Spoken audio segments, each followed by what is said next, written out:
Visiting one of the more remotely located theme parks in the United States gives you the opportunity to experience a ride on a former mining train that almost operated a much larger, well-known theme park at a venue that has had the help of multiple generations of the founder's family.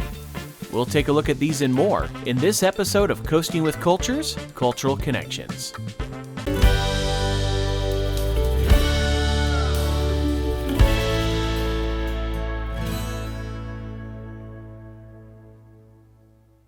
Located in the town of Athol, Idaho, Silverwood Theme Park has become one of the most popular theme parks of the Pacific Northwest.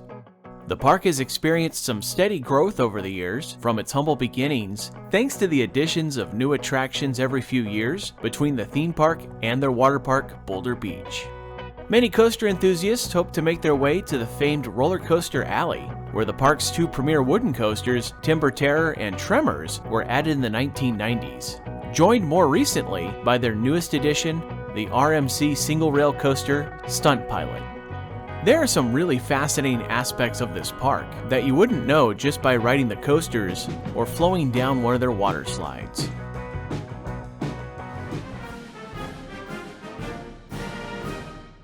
Before the park opened in 1988, the property had previously been utilized as an airfield known as Henley Aerodrome, named after Clayton Henley, who operated the airfield with an antique airplane museum.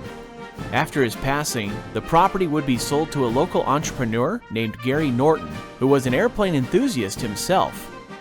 When Norton first opened Silverwood on the property, the airfield was utilized to present air shows to the park guests, until there were a few close calls and an accident at a show in nearby Spokane. In 2021, Silverwood paid tribute to its air shows of the past with their newest coaster, Stunt Pilot. This modified version of the prototype single-rail coaster offers a fast pace with quick transitions and turns, giving riders the feel of being on board one of the stunt planes as they would have performed in the skies above. The park also pays tribute to one of its former pilots, Bob Healy, who tragically lost his life in an air show accident in 1996. Along with a plaque dedicated to the late pilot, the queue also features photos from the air shows of the past, and one of his planes is suspended above the queue inverted, just as some pilots would during part of an air show.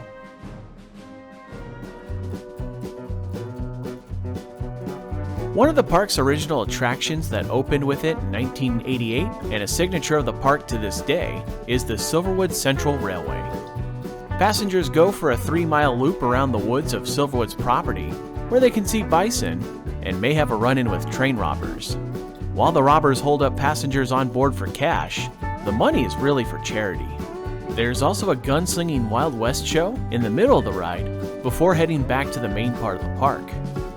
The ride offers some historic significance, as the railway is led by engine number 7, a 1915 Porter steam locomotive that previously operated as part of a silver mine operation in the state of Nevada, running between the towns of Eureka and Palisades until 1938, when the operation ceased.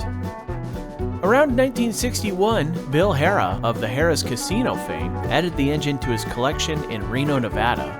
Then around 1986, the engine was put up for auction, and the buyer would be none other than Silverwood founder Gary Norton. Norton did, however, have a formidable theme park opponent in this sale. Anyone who's been to Disneyland in California or the Magic Kingdom and Walt Disney World in Florida will easily recognize the Main Street USA train station with Mickey Mouse in floral form in front of it. One of the staple attractions of several Disney parks around the world is the railroad that circles around the majority of the park, with the exception of Tokyo Disneyland, where the train travels through a narrow loop on the side.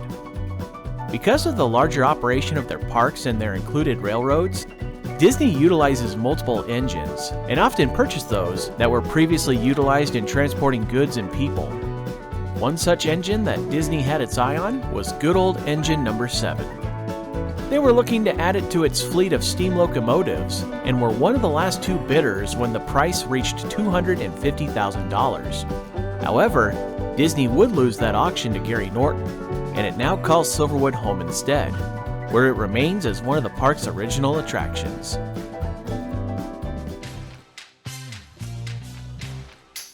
The Silverwood Railway isn't the only attraction to have operated outside of the park, because several rides have previously operated at other parks. The largest coaster, Aftershock, a Vekoma giant inverted boomerang, previously operated at Six Flags in Gurnee, Illinois. Parts of the park's Roaring Creek log flume had come from the Midwest, where it previously operated at Kentucky Kingdom. In a bit of an interesting twist, its new neighbor Stunt Pilot was originally intended to be built at its former home in Louisville, but when that project fell through, a deal was made to open the new thrill ride in Idaho instead. While the park has added multiple rides with former homes, none carry as much theme park history and significance as the park's first roller coaster, Corkscrew. Before moving to its new Idaho home in 1990, Corkscrew had previously operated at Knott's Berry Farm in Buena Park, California. When it opened there in 1975, it became the first successful modern coaster to feature inversions, as making a roller coaster that went upside down hadn't been done since the first looping coasters of the early 1900s. While Corkscrew doesn't have the height and speed of Aftershock, or the twists and turns of Stunt Pilot, it certainly helped pave the way for the creation of these two screen machines.